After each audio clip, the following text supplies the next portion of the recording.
Obras completas. Tomo 1. Amor, culpa y reparación. Por Melanie Klein. 28. 7. Simposium sobre análisis infantil. 2. Creo, por lo tanto, que una diferencia radical entre nuestras actitudes hacia la angustia y el sentimiento de culpa en los niños es la siguiente: que Anna Freud utiliza estos sentimientos para que el niño se apegue a ella, mientras que yo lo registro al servicio del trabajo analítico desde el comienzo. De cualquier modo, no puede haber gran número de niños en los que se pueda provocar angustia sin que ésta resulte un elemento que perturbe penosamente e incluso imposibilite el progreso del trabajo, a menos que se proceda de inmediato a resolverla analíticamente. Además, por lo que puedo comprender de su libro, Anna Freud emplea estos recursos solamente en casos especiales. En otros, trata por todos los medios de lograr una transferencia positiva, con el objeto de llenar la condición que ella considera necesaria para su trabajo, de apegar al niño a ella. De nuevo, este método me parece erróneo, porque indudablemente podemos trabajar con mayor seguridad y más eficacia con niños puramente analíticos. No todos los niños reaccionan ante nosotros con miedo y desagrado. Mi experiencia me apoya cuando digo que si un niño tiene hacia nosotros una actitud amistosa y juguetona, se justifica suponer que hay transferencia positiva y utilizarla inmediatamente en nuestro trabajo. Y tenemos otra excelente y bien probada arma que usamos de manera análoga a como la empleamos en el análisis de adultos, aunque es cierto que allí no tenemos una oportunidad rápida y simple de intervenir. Quiero decir que interpretamos esta transferencia positiva, o sea, que tanto el análisis de niños como en el de adultos la retrotraemos hacia el objeto de origen. Probablemente notaremos por lo general a la vez la transferencia positiva y la negativa, y se nos darán todas las oportunidades para el trabajo analítico si desde el comienzo manejamos ambos analíticamente. Al resolver parte de la transferencia negativa, obtendremos, igual que en los adultos, un incremento de la transferencia positiva. Y de acuerdo con la ambivalencia de la niñez, esta será pronto seguida por una nueva emergencia de la negativa. Este es ahora un verdadero trabajo analítico y se ha establecido una verdadera situación analítica. Además, tenemos establecida ya la base para trabajar con el niño mismo, y a menudo podemos ser en gran medida independientes del conocimiento de su ambiente. En resumen, hemos cumplido con las condiciones necesarias para el análisis y no solo prescindimos de las laboriosas, difíciles y no confiables medidas descritas por Anna Freud, sino que, y esto me parece aún más importante, podemos garantizar para nuestro trabajo todo el valor y el éxito de un análisis equivalente en todo sentido al análisis de adultos. En este punto, no obstante, choco con una objeción expresada por Anna Freud en el segundo capítulo de su libro, titulado Los recursos empleados en el análisis infantil. Para trabajar en la forma que he descrito, debemos obtener el material de las asociaciones del niño. Anna Freud y yo, y probablemente todos los que analizan niños, están de acuerdo con que los niños no pueden dar y no dan asociaciones de la misma manera que el adulto, y por lo tanto no podemos obtener suficiente material únicamente por medio de la palabra. Entre los medios que Anna Freud sugiere como eficaces para sufrir la falta de asociaciones verbales, se encuentran algunos que en mi experiencia yo también he hallado valiosos. Si examinamos estas técnicas bastante más estrechamente, digamos por ejemplo el dibujo o el relato de fantasías, etc., vemos que su objeto es obtener material de otra forma que el obtenido por la asociación acorde con la regla, y esto es sobre todo importante para que los niños liberen su fantasía y para inducirlos a fantasear. En uno de los postulados de Anna Freud tenemos una clave que debemos considerar cuidadosamente en cuanto a cómo debe realizarse esto. Establece que no hay nada más fácil que hacer comprender a los niños la interpretación de los sueños. Y de nuevo, en la página 31, aún niños de poca inteligencia que en todos los otros aspectos parecían lo más ineptos posible para el análisis, lograron la interpretación de los sueños. Creo que estos niños no hubieran sido de ninguna manera tan ineptos para el análisis si Anna Freud hubiera utilizado tanto de otras formas como de la interpretación de los sueños, la comprensión del simbolismo que manifestaban tan claramente. Porque en mi experiencia he encontrado que si se hace esto, ningún niño, incluso el menos inteligente, es inepto para el análisis. Porque este es precisamente el punto de apoyo que debemos utilizar en el análisis de niños. El niño nos traerá muchas fantasías si en esta senda lo seguimos por la convicción de que lo que nos relata es simbólico. En el capítulo 3, Anna Freud presenta una serie de argumentos teóricos en contra de la técnica de juego que yo he ideado, por lo menos mientras se aplique a los fines del análisis y no meramente a la observación. Cree dudoso que uno esté justificado para interpretar como simbólico el contenido del drama representado en el juego del niño, y piensa que muy probablemente este sea ocasionado simplemente por observaciones reales o experiencias de la vida diaria. Aquí debo decir que por los ejemplos de Anna Freud de mi técnica, puedo ver que la entiende equivocadamente. Si un niño tumba un poste de farol o una figura, ella, Melanie Klein, probablemente interprete esta conducta como debida a tendencias agresivas hacia el padre. Mientras que si un niño hace chocar dos carros, lo interpreta como signo de observación del coito entre los padres. Jamás aventuraría yo una interpretación simbólica tan silvestre del juego de niños. Por el contrario, he recalcado esto muy especialmente en mi último artículo.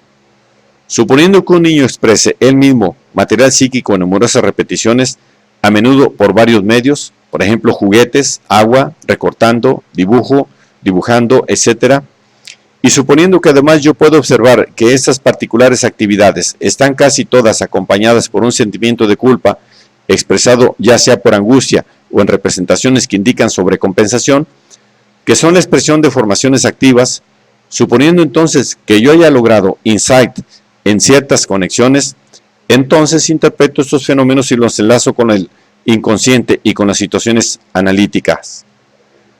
Las condiciones prácticas y teóricas para la interpretación son precisamente las mismas que en el análisis de adultos.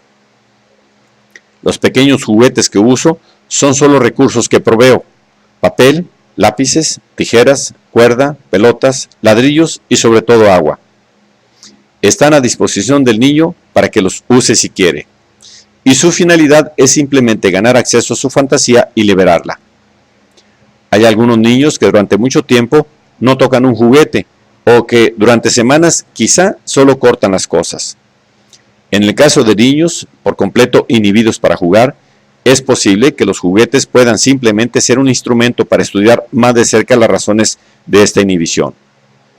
Algunos niños, a menudo los muy pequeños, una vez que los juguetes les han dado la oportunidad de dramatizar algunas fantasías o experiencias que los dominan, dejan completamente de lado los juguetes y pasan a cualquier clase de juego imaginable en el que ellos mismos, ciertos objetos de la habitación y yo debemos tomar parte. He entrado con cierta extensión en estos detalles de mi técnica porque quiero dejar claro el principio que, según mi experiencia, hace posible manejar las asociaciones del niño con mayor cantidad, en su mayor cantidad, y penetrar en los estratos más profundos del inconsciente. Podemos establecer un contacto más rápido y seguro con el inconsciente de los niños si, actuando con la convicción de que están mucho más profundamente dominados que los adultos por el inconsciente y los impulsos instintivos, acortamos la ruta que toma el análisis de adultos por el camino del contacto con el yo y nos conectamos directamente con el inconsciente del niño. Si esta preponderancia del inconsciente se da, es obvio que también deberíamos esperar que la forma de representación simbólica que prevalece en el inconsciente fuera mucho más natural en los niños que en los adultos. En realidad, que los niños estuvieran dominados por él. Sigámoslos por este sendero, o sea, pongámonos en contacto con su inconsciente, utilizando este lenguaje a través de nuestra interpretación. Si lo hacemos, habremos ganado acceso a los niños mismos. Por supuesto que esto no se realiza tan fácil y rápidamente como parece. Si así fuera, el análisis de niños pequeños durará poco tiempo, y esto no es el caso de ninguna manera. En el análisis de niños detectamos una y otra vez resistencias no menos marcadas que en el del adulto. en los niños muy a menudo en la forma más natural para ellos, a saber, la angustia. Es este, pues, el segundo factor que me parece esencial si queremos penetrar en el inconsciente del niño.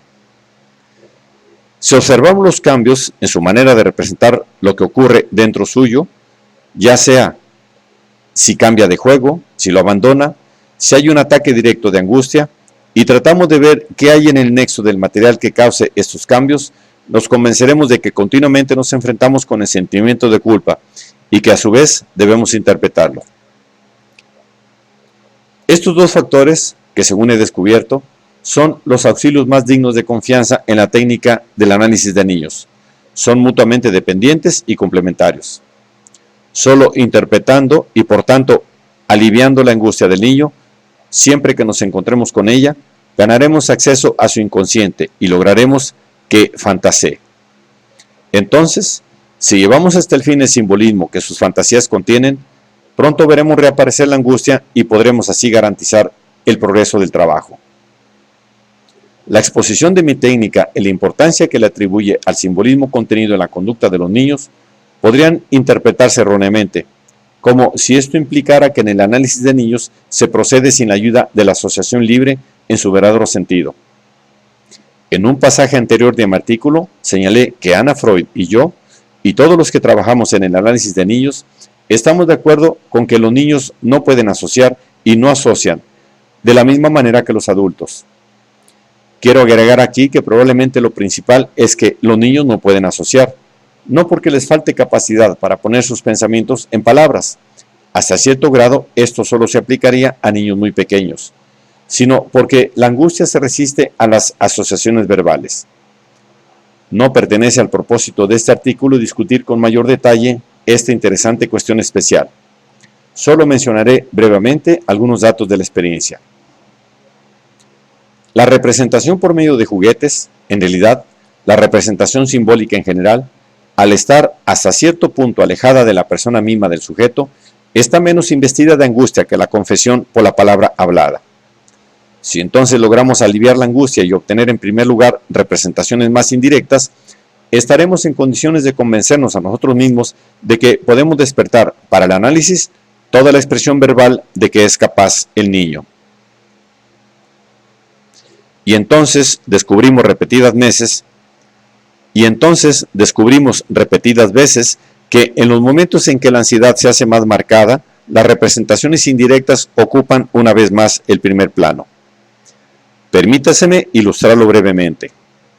Cuando hube progresado bastante en el análisis de un niño de 5 años, este tuvo un sueño cuya interpretación fue muy profunda y provechosa en sus resultados. Esa interpretación ocupó toda la sesión analítica y todas las asociaciones fueron exclusivamente verbales. En los 2 días siguientes trajo nuevamente sueños que resultaron ser continuaciones del primero.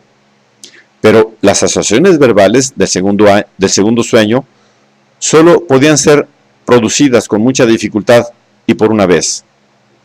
La resistencia era evidente y la angustia marcadamente mayor que el día anterior. Pero el niño se dirigió al canasto de juguetes y por medio de muñecos y otros juguetes me representó sus asociaciones, ayudándose nuevamente con palabras cada vez que vencía una resistencia. Al tercer día, la angustia era aún mayor, correspondiendo al material que había aflorado en los días anteriores. Producía las asociaciones casi exclusivamente por medio del juego con juguetes y agua. Si somos lógicos en nuestra aplicación de los dos principios sobre los que he puesto énfasis, a saber que debemos seguir el modo de representación simbólica del niño y que debemos tener en cuenta la facilidad con que surge la angustia en el niño, podremos también contar con que sus asociaciones son recursos muy importantes en el análisis, pero, como ya lo he dicho, solo en algunos momentos y como un medio entre varios. Creo, por lo tanto, que es incompleto lo que manifiesta Anna Freud cuando dice: de vez en cuando también vienen en nuestra ayuda asociaciones inintencionales e involuntarias. Página 41. El que las asociaciones aparezcan o no depende con bastante regularidad de ciertas actitudes precisas del analizando y de ninguna manera del azar. En mi opinión, podemos utilizar este recurso con mucha mayor medida de lo que probablemente parece. Una y otra vez, este salva el abismo que lo separa de la realidad, y esta es una razón por la que este modo está más estrechamente asociado con la angustia que el modo de representación irreal, indirecta. Por esto, yo no consideraría terminado ningún análisis de niños, ni siquiera el de niños muy pequeños, a menos de lograr finalmente que se exprese con palabras, hasta el grado de que es capaz el niño, y así de vincularlo con la realidad. Tenemos entonces una analogía perfecta con la técnica del análisis de adultos. La única diferencia es que con los niños encontramos que el inconsciente prevalece en mucho mayor grado, y que por lo tanto su modo de representación predomina mucho más que en los adultos, y además que debemos tener en cuenta la mayor tendencia del niño a angustiarse. Pero, indudablemente, esto también es cierto en el análisis de los periodos de latencia y en el prepuberal, y hasta cierto punto en la pubertad. En cierto número de análisis en los que los sujetos estaban en una u otra de estas fases de desarrollo, yo estaba obligada a adoptar una forma modificada de la misma técnica que empleó con los niños. Creo que lo que acabo de decir quita fuerza a las dos objeciones principales que hace Anna Freud a mi técnica del juego. Puso en duda, 1, que estuviéramos justificados en suponer que el contenido simbólico del juego del niño sea su móvil principal. Y 2, que pudiéramos considerar el juego del niño como equivalente de las asociaciones verbales del adulto. Porque sostiene, falta en estos juegos la idea de propósito que el adulto trae a sus análisis y que le permite, al asociar, excluir todas las directivas e influencias conscientes en su cadena de pensamiento. Quisiera además contestar a esta última objeción, que estas intenciones de los pacientes adultos, que en mi experiencia ni siquiera son tan efectivas en ellos como Anna Freud supone, son absolutamente superfluas en los niños. Y con esto no quiero decir solo niños muy pequeños. Es evidente que lo que acabo de decir, que los niños están tan dominados por su inconsciente que para ellos es verdaderamente innecesario excluir deliberadamente ideas conscientes. Anna Freud misma también sopesó en su mente esta posibilidad. Página 49.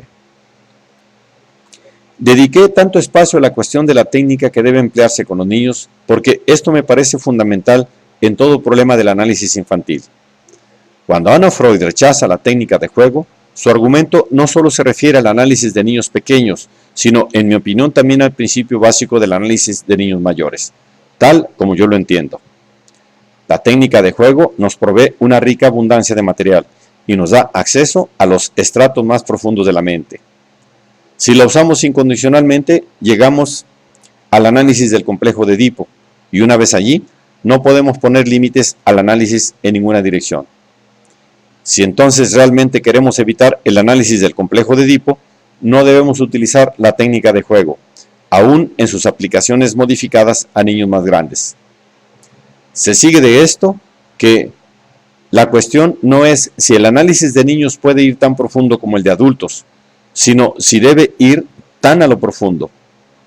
Para contestar a esta pregunta debemos examinar las razones que da Anna Freud en el capítulo 4 de su libro, Contrapenetrar tan hondo.